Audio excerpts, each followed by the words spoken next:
आता आपण भरली कारली बनवणार आहोत. त्यासाठी मागचा पुढचा भाग काढून घ्यायचा आहे आणि कारल्याला 4 भागमध्ये उभा कट करून घ्यायचा आहे आणि आतलं बी काढून घ्यायचं आहे.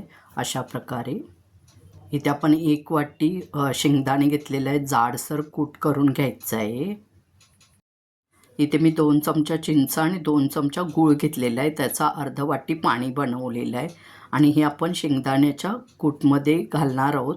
मी दुसरं पाणी वापरणार नाही आहे, साधं. याच्यामध्ये 1 चमचा कोथिंबीर घेतलेली आहे आणि 1 चमचा मीठ घेतलेलं आहे, चिमूटभर हिंग, पाव चमचा हळद, अर्धा चमचा धनाजिरा पावडर, अर्धा चमचा गरम मसाला, 1 चमचा लाल तिखट.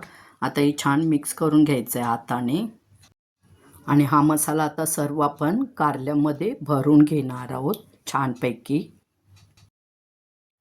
फोडणीसाठी मी 1 चमचा मोठा तेल घेतलेलं, पाव चमचा जिरं, 1 मोठा कांदा बारीक चिरून घेतलेला आहे आणि 5-6 कढीपत्त्याची पानं छान परतवून घ्यायची आणि त्याच्यामध्ये हा मसाला घालून मिक्स करून घ्यायचा आहे. याच्यामध्ये 2 वाटी पाणी घालायचं आहे.